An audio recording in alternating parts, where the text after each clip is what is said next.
नमस्कार, मैं हूं शशि। आइए झारखंड के टॉप 25 प्रमुख खबर जानते हैं। मैया सम्मान योजना की राशि छठ से पहले। मुख्यमंत्री मैया सम्मान योजना के तहत जिन महिला लाभुकों को 14वीं किस्त की राशि बकाया है, उन्हें छठ से पहले 2 माह की राशि एक साथ मिलेगी। महिला एवं बाल विकास विभाग ने इस योजना की अक्टूबर माह की किस्त छठ पर्व से पूर्व देने के निर्देश जिले को दे दिए हैं। इसके तहत जिन लाभुकों को सितंबर माह की राशि नहीं मिल पाई थी, उन्हें अब एक साथ 2 माह की राशि 5,000 रुपये उनके बैंक खाते में हस्तांतरित होंगे। बता दें, जिन लाभुकों को सितंबर माह की राशि मिल चुकी है, उन्हें अक्टूबर माह की राशि 2,500 रुपये ही मिलेंगे। वहीं आधे से अधिक जिलों ने राशि का हस्तांतरण भी कर दिया है। जिन जिलों में अभी तक राशि हस्तांतरित नहीं हुई है, उन्हें शुक्रवार को हर हाल में राशि लाभुकों को बैंक खाते में हस्तांतरित करने के निर्देश दे दिए गए हैं। झारखंड मौसम 25 से 28 अक्टूबर तक बारिश की संभावना। मौसम विभाग के अनुसार 24 अक्टूबर को बंगाल की खाड़ी में निम्न दबाव वाला क्षेत्र बनने की संभावना है। इसका असर झारखंड के कई जिलों पर भी पड़ने की संभावना व्यक्त की गई है। खासकर 25 से 28 अक्टूबर तक कई जिलों में आकाश में बादल छाए नजर आ सकते हैं। कहीं कहीं मेघ गर्जन और वज्रपात के साथ साथ हल्की से मध्य दर्जे की बारिश हो सकती है। वहीं 25 अक्टूबर को पश्चिमी सिंहभूम के साथ साथ गुमला और सिमडेगा में मेघ गर्जन के साथ हल्की बारिश हो सकती है। 26 और 27 अक्टूबर को गढ़वा, पलामू, लातेहार, लोहरदगा, गुमला व सिमडेगा सहित अन्य जिलों में भी मेघ गर्जन के साथ हल्की बारिश की संभावना है। वहीं 28 अक्टूबर को फिर राज्य के पश्चिमी भाग में कहीं कहीं हल्की बारिश हो सकती है।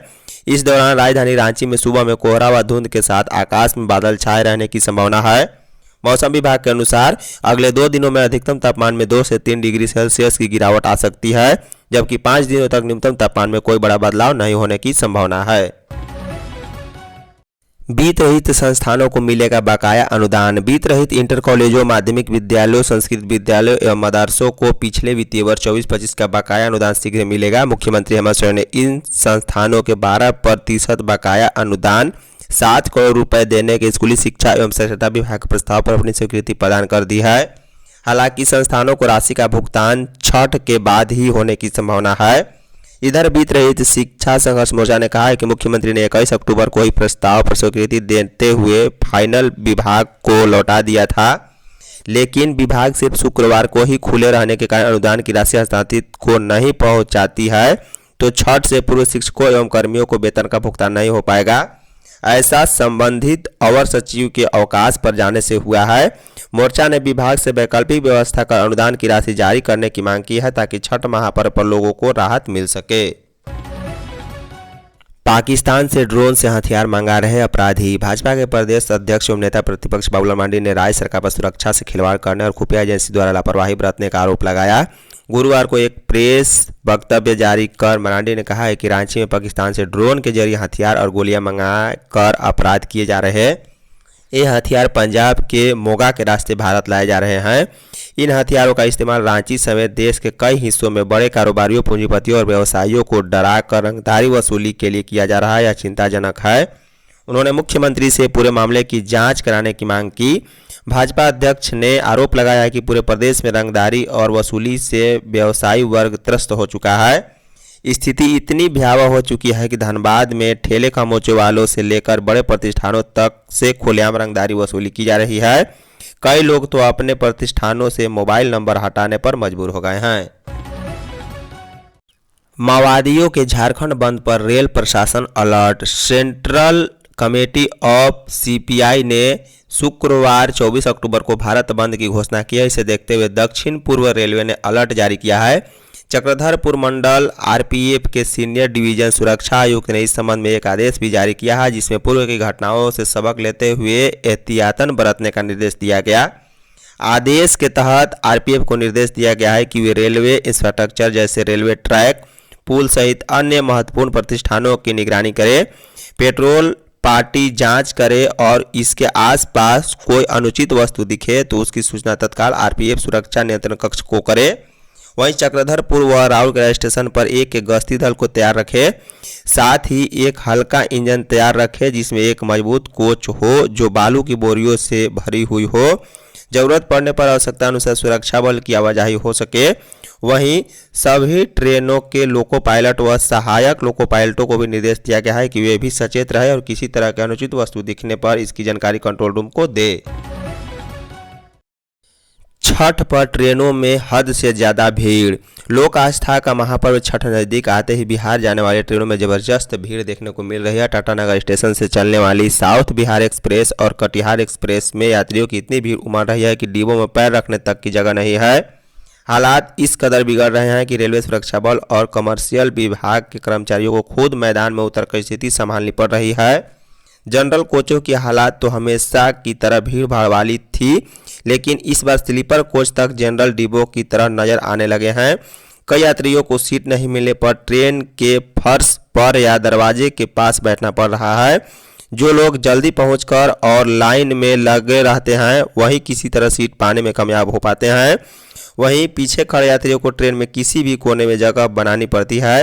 रेलवे प्रशासन भीड़ को नियंत्रण करने के लिए प्लेटफॉर्म पर लाइन मार्किंग कराकर यात्रियों को क्रमवार ट्रेन में चढ़ाते हैं। झारखंड में नवंबर से हो सकता है SIR। झारखंड समेत कई राज्यों में मतदाता सूची का विशेष गहन पुनरीक्षण एक साथ हो सकता है। इसकी कवायद तेज कर दी गई है। नवंबर में भारत निर्वाचन आयोग इसकी घोषणा कर सकता है। सभी राज्यों के मुख्य निर्वाचन पदाधिकारियों के साथ 2 दिनों तक चली बैठक में इस पर मंथन किया गया। गुरुवार को निर्वाचन आयोग ने सभी मुख्य निर्वाचन अधिकारियों को अपने अपने राज्यों और केंद्र शासित प्रदेशों में SIR की तैयारियों को अंतिम रूप देने का निर्देश दिया। झारखंड में मतदाता सूची के विशेष गहन पुनरीक्षण के लिए तैयारी लगभग पूरी हो चुकी है। सभी जिलों की ओर से सितंबर में सभी विधानसभा क्षेत्र के मतदान केंद्रों का रेशनलाइजेशन पूरा कर लिया गया है। साथ ही 2003 की मतदाता सूची से वर्तमान मतदाता सूची के मिलान पूरा कर लिया गया है। मानव दिवस सृजित करने में झारखंड लक्ष्य से दूर। झारखंड मनरेगा के मानव दिवसों को जनरेट करने में लक्ष्य से दूर नजर आ रहा है। सितंबर में 7.3 करोड़ मानव दिवस का लक्ष्य था, जिसमें 7.12 करोड़ मानव दिवस जनरेट हुआ है। वहीं अक्टूबर तक 8.19 करोड़ में 7.30 करोड़ की लक्ष्य पूरा हो सका। राज्य सरकार ने सभी जिलों को मानव दिवस सृजन में बढ़ोतरी करने और उसे पूरा करने का निर्देश दिया है। बता दें कि झारखंड में वित्तीय वर्ष 25-26 में मनरेगा में 12 करोड़ मानव दिवस का लक्ष्य निर्धारित किया गया है। इसमें सितंबर और अक्टूबर महीने में मानव दिवस का सृजन करने के निर्धारित लक्ष्य से पीछे है। ऐसे सिर्फ इस वित्तीय वर्ष में नहीं हुआ है, बल्कि लगभग हर साल सितंबर और अक्टूबर में मनरेगा के मानव दिवस में कमी आई है। बता दें कि 2023-24 और 21-22 में निर्धारित लक्ष्य और सृजित हुए मानव दिवस में अंतर बहुत कम था, लेकिन 2025-26, 24-25 और 2023-24 में अंतर बढ़ा है। रांची सैफ एथलेटिक्स के लिए तैयार। रांची का मोराबादी स्थित Birsa Munda football stadium South Asian athletics federation SAAF athletics championship को तैयार है। मुख्यमंत्री हेमंत सोरेन शुक्रवार को शाम 6 बजे चैंपियनशिप का शुभारंभ करेंगे। भारत समेत 6 एशियाई देश श्रीलंका, बांग्लादेश, नेपाल, भूटान और मालदीव के 206 एथलेटिक्स भाग ले रहे हैं। प्रतियोगिता में 37 इवेंट होंगे। 3 दिनी प्रतियोगिता के पहले दिन 9 स्वर्ण पदकों के लिए एथलेटिकों के बीच जंग होगी।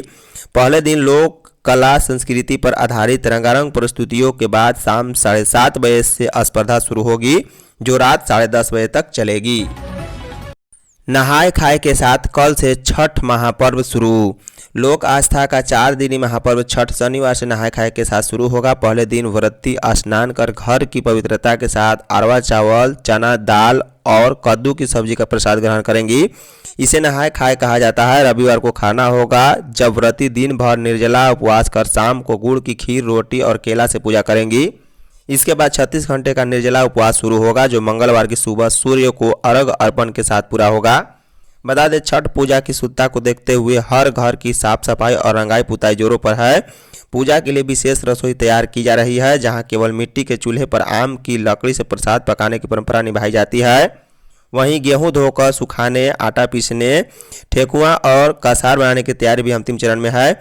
महिलाएं पारंपरिक गीत गाते हुए प्रसाद बनाने में व्यस्त हैं।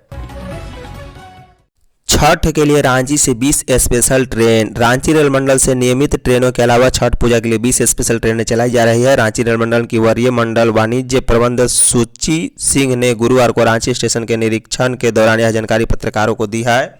उन्होंने बताया है कि यह स्पेशल ट्रेन पटना, आरा और गोरखपुर सहित कई जिलों के लिए चलाई जा रही है। उन्होंने बताया है कि इस अवधि में 500 ट्रिप स्पेशल ट्रेनों का परिचालन कराने की तैयारी है। सुची सिंह ने बताया है कि 44 ट्रेनों में 46 अतिरिक्त कोच जोड़े जाएंगे। भीड़ को नियंत्रण करने के लिए वरीय अधिकारी 24 घंटे नजर रखे हुए हैं। इसके लिए वार रूम भी बनाया गया है। यात्रियों की भीड़ नियंत्रित करने के लिए बगैर टिकट स्टेशन पर प्रवेश करने वालों पर नजर रखने को कहा गया है। समय से पहले पहुंचने वाले यात्रियों के लिए होल्डिंग एरिया बनाया गया है। इसमें 100 यात्रियों के लिए सुविधाएं हैं। बाबा बैद्यनाथ मंदिर गर्भगृह में घुसा बंदर। बाबा बैद्यनाथ मंदिर गर्भगृह में गुरुवार को उस वक्त अजीब स्थिति उत्पन्न हो गई जब एक लाल मोह वाला बंदर प्रवेश कर गया। बंदर ने गर्भगृह में मौजूद धीरन भंडारी सहित 2 भंडारी और 1 सफाई कर्मी को काटकर घायल कर दिया है। पंडा धर्मरक्षिणी सभा देवघर के वरीय उपाध्यक्ष चंद्रशेखर ने कहा है कि सोशल मीडिया के माध्यम से पता चला है कि बंदर ने गर्भगृह में प्रवेश किया और निकास के क्रम में मंदिर, संस्कार मंडप और फिर मानसरोवर पूर्वी तट पर 3 व्यक्तियों को काटकर घायल कर लिया है। उन्होंने इसको लेकर बाबा बैद्यनाथ मंदिर की व्यवस्था और यात्रियों की सुरक्षा पर भी सवाल खड़े किए। कहा है कि व्यवस्था पूरी तरह फेल हो गई है तथा यह भारी चूक है। पिछले दिनों एक कुत्ते का भक्तों के कतार में प्रवेश कर मंदिर आ जाना और अब एक बंदर का लाइन से होते हुए गर्भगृह तक पहुंच जाना सुरक्षा व्यवस्था पर बड़ा सवालिया निशाना पैदा कर रहा है। हजारीबाग में शिक्षकों की पोस्टिंग का खेल। हजारीबाग जिले में शिक्षकों की लगातार हो रही पोस्टिंग को लेकर सवाल खड़े होने लगे हैं। जानकारी के अनुसार अंतर जिला स्थानांतरण के तहत हजारीबाग में 64 शिक्षकों की नई पोस्टिंग की गई है। इसको लेकर जिला शिक्षा स्थापना समिति की बैठक 16 अक्टूबर को हुई थी। 14 प्रखंडों के विभिन्न सरकारी स्कूलों में कक्षा 1 से 8वीं तक के शिक्षकों को पदस्थापित किया गया है। सबसे अधिक 15 शिक्षकों की पोस्टिंग शहरी क्षेत्र यानी कि सदर प्रखंड में हुई है। वहीं कटमदग्गा में 7, बरही में 11 जबकि चलकुसा और केरेडारी जैसे सुदूरवर्ती प्रखंडों में केवल 1-1 शिक्षक भेजे गए हैं। दोनों प्रखंड जिला मुख्यालय से लगभग 50-50 किलोमीटर की दूरी पर स्थित है। चर्चा है कि शिक्षकों की पोस्टिंग में पहुंच, पैरवी और पैसा का खेल हुआ है। कई सुदूरवर्ती प्रखंडों के स्कूलों में लंबे समय से पद खाली हैं, लेकिन शिक्षकों को वहां भेजने के बजाय शहर और आसपास के प्रखंडों में पदस्थापित कर दिया गया है। हजारीबाग के होटल और कपड़ा दुकान में आगजनी। हजारीबाग शहर के दीपुगढ़ सिंचाई कॉलोनी के समीप गुरुवार की अहले सुबह एक बड़ी आगजनी की घटना हुई है। यहाँ एक ही बिल्डिंग में संचालित park view hotel and restaurant और अन्वी वस्त्रालय एंड ड्रेसेस में अचानक भीषण आग लग गई। इस हादसे में करीब 70 लाख रुपए की संपत्ति के नुकसान का अनुमान लगाया गया है। जानकारी के अनुसार बिल्डिंग के नीचे तले में अन्वी वस्त्रालय एंड ड्रेसेस कपड़ा दुकान संचालित थी, जबकि ऊपरी तले में park view hotel and restaurant चलता था। गुरुवार की सुबह करीब 3 बजे स्थानीय लोगों ने बिल्डिंग से उठता धुआं देखा तो देखते ही देखते आग की लपेटे पूरे भवन को अपनी चपेट में ले लिया है। स्थानीय लोगों ने बिना वक्त गवाए अग्निशमन विभाग को इसकी सूचना दी। सूचना मिलते ही दमकल की 2 गाड़ियां और कर्मी मौके पर पहुंचे और कड़ी मकसद के बाद आग पर काबू पाया है।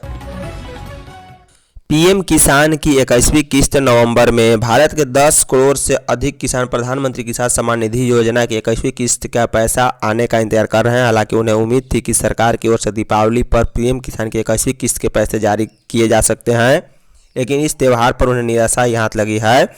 अब जबकि दिवाली पर किसानों के खाते में इस योजना के पैसे नहीं आए तो कब आएंगे? बता दें, अंग्रेजी की वेबसाइट फाइनेंशियल एक्सप्रेस की एक रिपोर्ट के अनुसार दिवाली के मौके पर किसानों के खाते में पीएम किसान योजना की 21वीं किस्त के पैसे नहीं आए हैं, तो अब कब आएंगे? संभवतः नवंबर 2025 के पहले सप्ताह में जारी किए जा सकते हैं। माना यह जा रहा है कि सरकार की ओर से पीएम किसान योजना के पैसे जारी करने का ऐलान बिहार विधानसभा चुनाव के पहले चरण से कुछ दिन पहले किया जा सकता है। वहीं 2025 के बिहार विधानसभा चुनाव की तारीखें 6 और 11 नवंबर की तय है, जबकि वोटों की गिनती 14 नवंबर को होगी। धन्यवाद।